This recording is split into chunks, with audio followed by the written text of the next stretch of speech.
30 de outubro, temos as eleições para a Liga de Bombeiros. António Nunes, depois de ter sido Presidente da Proteção Civil, Diretor-Geral de Aviação, Inspetor-Geral da ASAI e, mais recentemente, é o responsável pelo Observatório de Segurança, Crime Organizado e Terrorismo, decidiu ir para este ato eleitoral desprendido de qualquer objetivo, a não ser a liderança da Liga dos Bombeiros.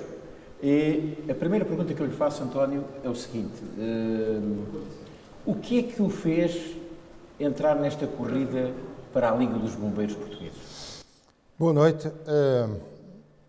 O que nos fez a nós decidirmos, porque foi até uma decisão não individual, mas com alguns comandantes, foi de que sentimos que os bombeiros não estavam no seu lugar certo, que aquilo que era o paradigma tradicional dos bombeiros, aquilo que era a história dos bombeiros, aquilo que são os bombeiros na sociedade, estavam a ser, eu não diria maltratados, mas não estavam a ser reconhecidos adequadamente o seu papel. Ou seja, estavam a ficar em segundo plano, certo? Eu diria que não é, eu nem diria que estão esquecidos, porque eles estão presentes todos os dias, porque quer do acidente do automóvel, ou incêndio florestal, ou incêndio em nossa casa, nós lembramos dos bombeiros. Mas as autoridades não estão a colocar os bombeiros como o seu principal agente de proteção civil. E ao não o fazerem, e ao não lhe reconhecerem um conjunto de características específicas e próprias que os bombeiros têm, em todo o mundo, não é só em Portugal, nós achamos que temos que mudar este paradigma.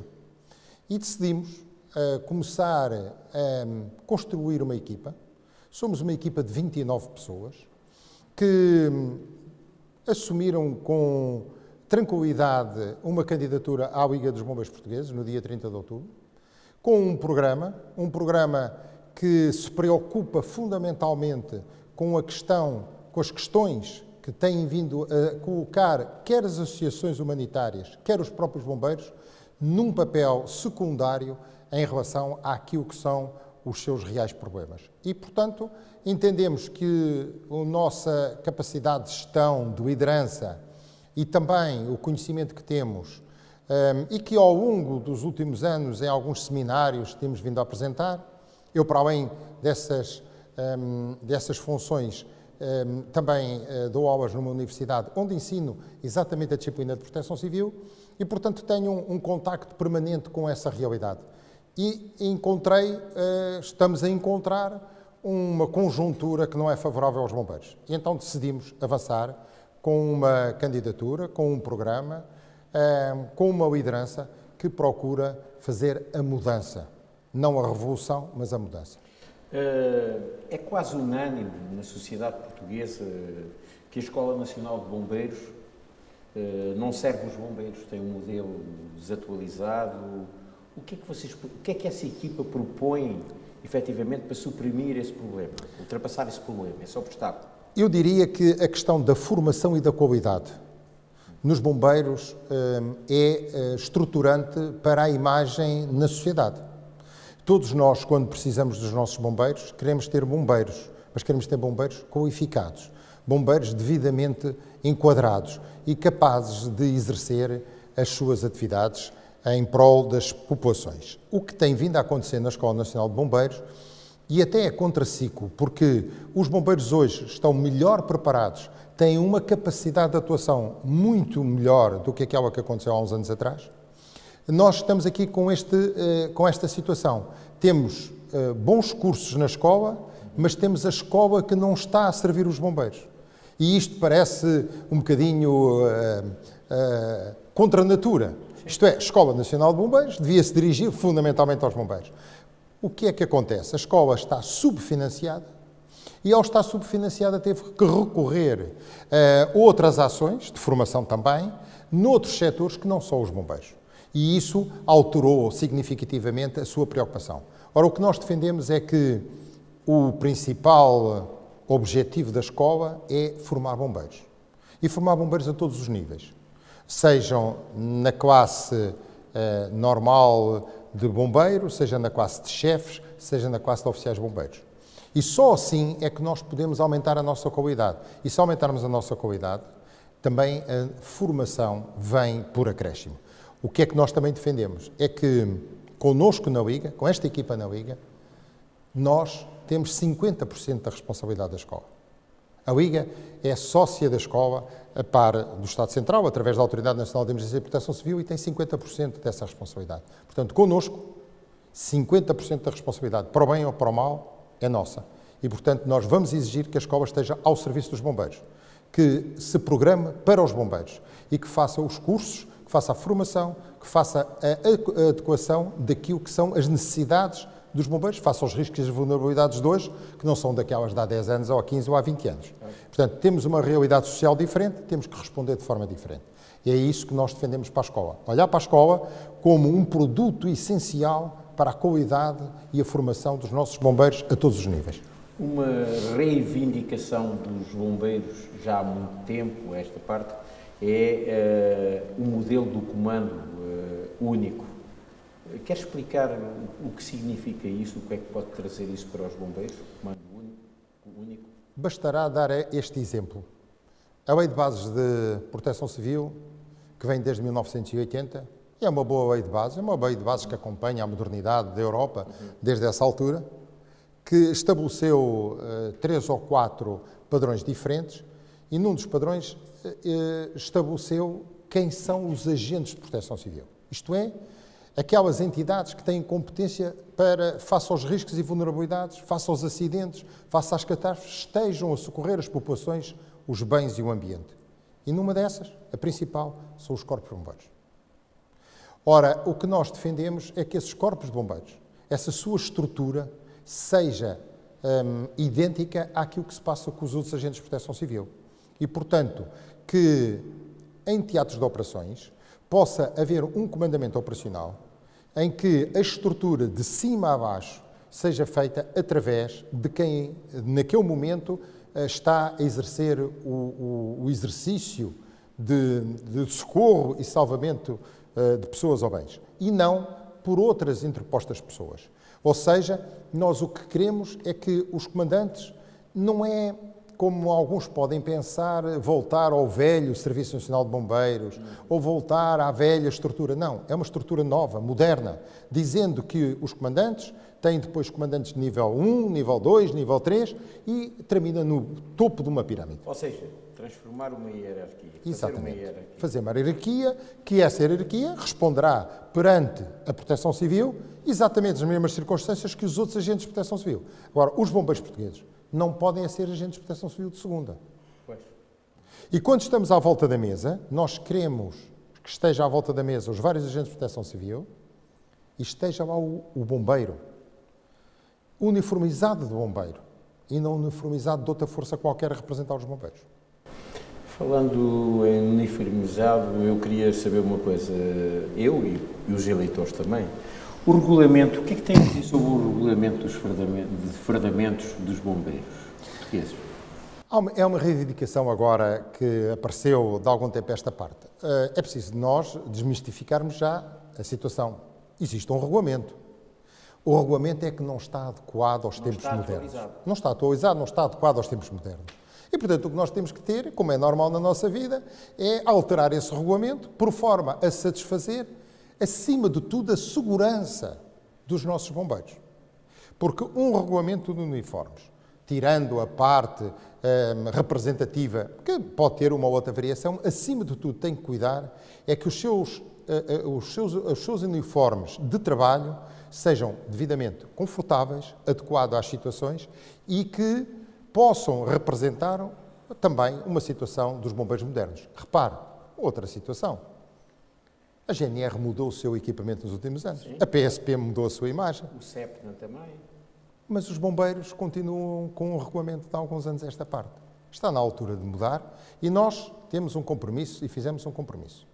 Se formos eleitos para a Liga dos Bombeiros Portugueses, é uma das exigências que vamos fazer ao Governo, que 30 dias depois, se não estiver esse regulamento aprovado, nós vamos apresentar o regulamento que for consensual nos bombeiros e exigir ao Governo que o faça. Sendo certo que nunca nos podemos esquecer que o regulamento deve ter as mínimas alterações possíveis. Porque quanto menos alterações tiver, menos custos tem para as associações que já estão aflitas, muitas das vezes, para suportar os custos da parte operacional, que essa é fundamental. As associações existem porque têm corpos de bombeiros. Desaparecendo os corpos de bombeiros, as associações também desaparecem. Uma das outras coisas, de outras matérias que a opinião pública e, nomeadamente, a comunicação social também se preocupa, e naturalmente os bombeiros, é tantos decretos de lei, tanta legislação, tudo, e depois não sabemos o que é ser bombeiros voluntários, onde é que estão, que solução é que a vossa lista tem para também, na sequência daquilo que dizia há pouco o Comandante Carlos Jaime, vocês vão pensar no presente e projetar o futuro. Com certeza vão pensar também nesta matéria. Nós temos isso pensado e o que nós gostaríamos muito de conseguir convencer o poder político e, em particular, a Autoridade Nacional de Emergência e Proteção Civil, que é quem, neste momento, tutela os bombeiros, e nós não reivindicamos uma estrutura nova para tutelar os bombeiros, reivindicamos um comando autónomo, mas respondendo à Proteção Civil. Sobre essa matéria, nós entendemos que o Estado não tem condições para criar mais organismos e, portanto, temos que nos adaptar dentro daquilo que é o figurino de tutela, mas não de comandamento operacional. Mas, no que diz respeito a esta situação, existe muita legislação que nós podemos condensar, digamos, em 3 grandes grupos. Um estatuto do dirigente associativo, o estatuto do bombeiro e o estatuto social do bombeiro. E esses 3 documentos devem integrar tudo aquilo que diz respeito ou que regula a função ou a profissão de bombeiro. E com isso nós vamos fazer uma economia legislativa e vamos apresentar essa solução. Porque nós vamos ter como ponto de partida que se cada vez que formos falar com a tutela ou com os vários organismos, nós não nos limitamos a fazer uma reivindicação. Apresentamos uma proposta de solução, devidamente estudada, devidamente quantificada quando houver necessidade disso. Para quê? Para termos a consciência perfeita de que aquilo que nós estamos a fazer é viável. Porque se não for viável, nós não apresentamos essa proposta. Outro problema, e eu falo enquanto jornalista, mas enquanto cidadão também, é, digamos, em Portugal existe também uma certa confusão para o cidadão comum, que é a carreira de bombeiros profissionais. Depois temos os bombeiros municipalizados, temos os sapadores e temos os voluntários. Isto tudo parece um grupo que não está coeso, não está. Quer explicar um pouco essa matéria para que nós tenhamos também, e isto tem a ver também com o fardamento. Voltamos ao fardamento, porque estamos a falar de bombeiros que muitas vezes nós não sabemos quem estão no teatro de operações. Sim, mas no teatro de operações às vezes é o mais fácil, porque se todos cumprirem... Essa aqui é a palavra bombeiro. Exatamente. Nós temos a consciência, e a sociedade em geral tem que ter a consciência, que o que lhe interessa é ter um bombeiro no momento em que necessita dele. Se ele é voluntário ou é profissional, independentemente destas 2 categorias, ele é um bombeiro competente, com formação, com capacidade de atuação de fazer o salvamento para o qual é exigido. E por isso nós, o que queremos também é que cada vez que nós possamos aumentar esta qualificação, como eu falava há pouco, estamos a aumentar a nossa capacidade para poder estar ao serviço das populações. E, portanto, hoje não há grande distinção entre a formação de um bombeiro profissional e de um bombeiro voluntário. O que nós dizemos é que o bombeiro profissional tem a sua vida, é dedicada àquela tarefa e, naturalmente, que o bombeiro voluntário tem uma formação igual, idêntica, pode ter aqui ou além uma especialização menor, face a algumas situações, temos que o reconhecer, que há algumas situações nós temos que ter uma maior especialização. Mas também é verdade que o que distingue fundamentalmente os bombeiros em Portugal são as entidades detentoras dos corpos de bombeiros, que é ou uma Câmara Municipal ou uma associação humanitária. E nós temos que dar condições para que ou a Câmara Municipal ou a associação humanitária tenham os seus bombeiros preparados. Porque, muitas vezes, há bombeiros que pertencem a um município que têm menos capacidade de atuação, quer por via do material, quer por via da atenção que se lhe presta, quer por via da formação, que têm um corpo de bombeiros voluntário. Portanto, eu diria que esqueçamos lá ser voluntário ou profissional, olhamos para a palavra bombeiros, olhamos para o fardamento que deve ser idêntico para todos eles, em especial quando nós estamos a atuar em situação de teatro de operações. Que isso é bastante importante, porque muitas das vezes o que nós queremos é que esse equipamento defenda os nossos bombeiros. Portanto, os nossos homens e mulheres que estão nos bombeiros, todos eles têm que ter a qualificação, a formação e a capacidade para um socorro eficaz, eficiente e de qualidade. Porque isso nós, enquanto cidadãos, quer nacionais, quer europeus, os exigimos. A Direção Nacional de Bombeiros está no bom rumo, no bom caminho, tem dado o apoio suficiente às corporações, tem cumprido a sua missão. Bom, a Direção Nacional de Bombeiros é preciso não esquecermos que é uma subestrutura da Autoridade Nacional de Emergência e Proteção Civil. E, portanto, não sendo uma entidade autónoma, eu diria que ela cumprirá com as diretivas da Autoridade Nacional de Emergência e Proteção Civil. E, portanto, o que nós podemos dizer é se a Autoridade Nacional de Emergência e Proteção Civil estará ou não estará no bom caminho do apoio aos bombeiros. Eu penso que poderia fazer um pouco mais. Ou seja, nós temos que ter uma forma diferente de financiar os corpos de bombeiros e associações humanitárias e atividades detentoras dos corpos de bombeiros, que é através de contratos de programa. Nós não podemos esquecer que a segurança não é uma responsabilidade dos bombeiros. A segurança é uma responsabilidade do Estado, que diz aos seus bombeiros que devem executar determinadas ações de segurança. E sendo uma responsabilidade do Estado, todos nós, eleitores, contribuintes e cidadãos, que pagamos os nossos impostos, temos que exigir que haja um determinado nível para podermos estar na nossa tranquilidade, na nossa segurança. E é essa incumbência que o Estado tem, que através de contratos de programa os tem que fazer passar, seja para as câmaras municipais, sejam para as associações humanitárias. O nosso programa é claro sobre isso. Financiamentos à peça. Financiamentos por aqui ou por além, nós não estamos de acordo e estamos de acordo em fazer programas extraordinários de reequipamento dos corpos de bombeiros que têm muita falta de equipamento. Acredita que a sua equipa está em condições de pegar a Liga e transformá-la, modificá-la de modo a ser mais ativa no terreno? Eu não acredito, tenho a certeza. Se esta equipa não tivesse a certeza, não se candidatava. Outra pergunta. Estamos a falar dos bombeiros a nível do continente e nas ilhas, Açores e Madeira. Como é que vai ser? O que é que pretende fazer? Vai fazer uma campanha junto às corporações nos Açores? Nós vamos visitar todos os cantos de Portugal. Isto é, está programado visitar todos os distritos e visitar as regiões autónomas. E nós queremos uma liga de proximidade. Nós propomos uma liga de proximidade, uma liga de afetos. Eu julgo que muitas das vezes os contactos que tenho tido com os corpos de bombeiros e associações humanitárias, falta-lhes afeto.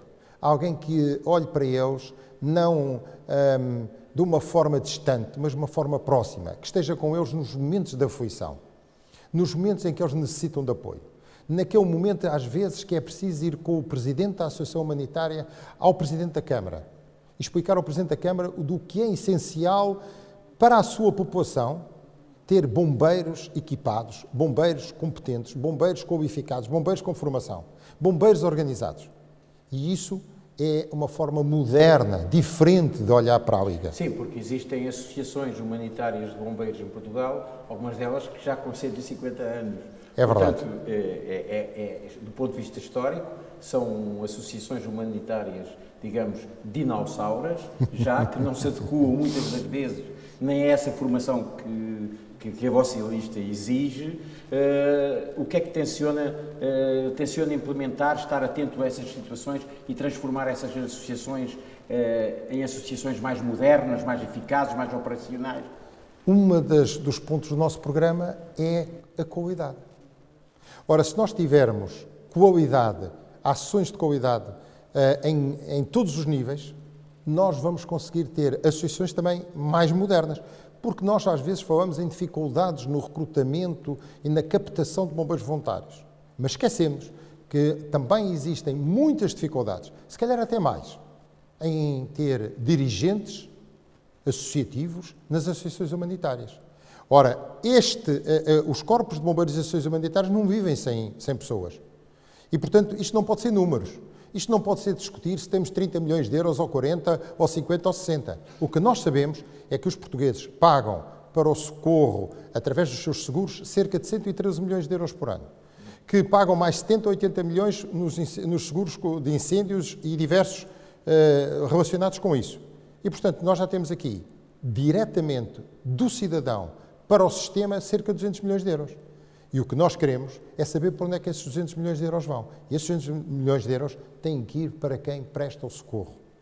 E os bombeiros são os principais agentes de proteção civil e estão em todo sítio. Por exemplo, algumas associações humanitárias, na minha região, por exemplo, sempre que procuram voluntários ou abrem concursos para aparecer voluntários, têm sido com alguma dificuldade, ou seja, nota-se que nestes últimos tempos é muito difícil ter voluntários. Isso deve-se a algum problema de motivação em ser bombeiro, como não era aqui há uns tempos atrás?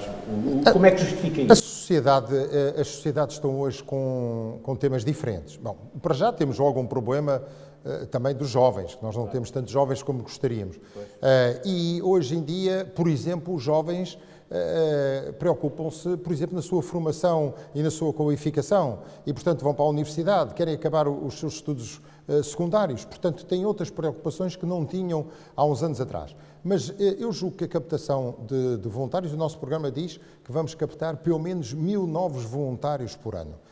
As escolas de infantes e de cadetes, começando desde da puberdade, a incentivar os nossos futuros cidadãos e eleitores e contribuintes deste país para a necessidade de um comportamento social, de adequação em relação a cada uma das realidades, porque o litoral é diferente do interior. E se nós conseguirmos, nessa tal formação que falámos há pouco, também lhe dar uma qualificação profissional, isto é, ele ter a oportunidade não só de ter uma qualificação como bombeiro, mas também ter uma qualificação como, por exemplo, uma equiparação ao 12º ano, nós vamos conseguir inverter este sentido de queda, que já vem de há uns 10 ou 15 anos esta parte, claro, que não é de hoje, mas também perceber que os jovens de hoje têm outras apetências pela sociedade. Ambições também, não é? Outras ambições. E, portanto, por isso é que defendemos também as equipas de intervenção permanente. As equipas de intervenção permanente devem ser o esqueleto de primeira intervenção. Nós hoje, quando temos o acidente, olhamos para o relógio aos segundos até que chegue uma viatura para nos socorrermos. Há uns anos atrás, isso não era assim. E, portanto, nós temos que ter uma primeira linha que tem que ser profissionalizada forçosamente e depois os nossos voluntários que dão tudo de si, que muitas das vezes sacrificam a sua vida profissional e familiar porque gostam dos bombeiros e gostam de ajudar o socorro às suas populações, aos seus concidadãos, nós temos que os estimar. E, ultimamente, não os temos estimado muito. No vosso manifesto há uma frase interessante, ou um tema interessante, que é, você fala em afetos, uma liga de afetos. Sim. Importa-se explicar o que quer dizer? É esta liga de proximidade. Nós temos que estar próximo dos nossos associados. Quando um associado tem um problema, nós devemos lá estar. E quando o associado está eufórico porque obteve alguma situação de prémio, também nós devemos lá estar. Portanto, nós devemos estar... Olha, para lhe dar o exemplo disso, a nossa candidatura, desde que nós estamos em processo de candidatura para a disputa das eleições no dia 30 de outubro, tentamos, sempre que há uma associação que faz, completa mais um aniversário, que há uma morte ou um bombeiro ferido, nós mandamos um e-mail a essa associação a dizer-lhe com toda a tranquilidade estamos convosco, parabéns, ou estamos convosco neste momento de dor e de tristeza. E isso é muito importante para que os associados sintam a presença da Liga. E nós temos também um compromisso. O Presidente do Conselho Executivo da Liga, se eu for eleito, vou visitar todos os associados, a não ser que não me queiram lá. Sim. A carreira de especialista, ela foi criada, falou-se muito nisso, enfim, mas, na minha opinião, enquanto jornalista e pessoa atenta a esta matéria, noto que há uma falta de enquadramento dentro da realidade do Corpo de Bombeiros. O que é que tencionam fazer nessa matéria? Carreira de especialista. Nós precisamos de olhar para o Corpo de Bombeiros, exatamente como eu disse há pouco. Nós precisamos de olhar para o Corpo de Bombeiros de que nós temos que ter uma primeira linha que possa atuar imediatamente. E, portanto, quer seja na carreira de especialista, quer seja na carreira de oficial bombeiro, quer seja em todo o Corpo de Bombeiros, nós precisamos de... Muito bem, António Nunes, para terminar esta nossa entrevista, da sua candidatura, eu gostaria, se não se importasse, como é óbvio, de explicar aos eleitores, aos bombeiros, às corporações, aos portugueses, de facto, o que é esta equipa que você tem por trás e, mais uma vez, sublinhar, deixar bem sublinhado os objetivos que tem para ganhar as eleições do próximo dia 30 de outubro. O nosso principal objetivo é ter mesmo uma Liga de proximidade. Uma Liga em que os associados se revejam na Liga, que sintam que nós os podemos representar, que os podemos defender, que podemos, junto do poder central, do poder local, das várias associações, das várias organizações, ter uma voz sempre ativa, uma voz forte, uma voz que represente aquilo que são os seus anseios e as suas dificuldades. Mas, acima de tudo, esta é uma equipa que eu diria que é uma equipa conhecedora, é uma equipa representativa da sociedade, é uma equipa superpartidária, é uma equipa que integra homens e mulheres. Nós, em todos os órgãos sociais, temos uma mulher, que nós procuramos levar até todas as regiões, incluindo as regiões autónomas da Madeira e dos Açores, a sua representatividade. Todos, em conjunto, somos uma equipa. Por isso, nós dizemos que não há órgãos sociais para nós. Há uma equipa de 29 pessoas que se vão colocar à disposição dos associados para poderem ser sufragados em ato eleitoral. Aquilo que eu peço aos associados da Liga é que acreditem que nós somos capazes de fazer diferentes, ter uma Liga mais moderna, ter um novo paradigma para os bombeiros de Portugal e que eles serão sempre os principais agentes de proteção civil e que terão que ser reconhecidos como tal pelos poderes políticos, porque a sociedade já lhes reconhece o seu trabalho meritório ao longo destes mais de 150 anos. É com estas palavras de afeto de António Nunes, o nosso primeiro convidado para uma entrevista que visa disputar as eleições do próximo dia 30 de outubro para a Liga dos Bombeiros Portugueses, que terminamos esta conversa, esta entrevista muito interessante, e vamos aguardar para a próxima entrevista que será ainda feita esta semana ou na próxima. Boa noite.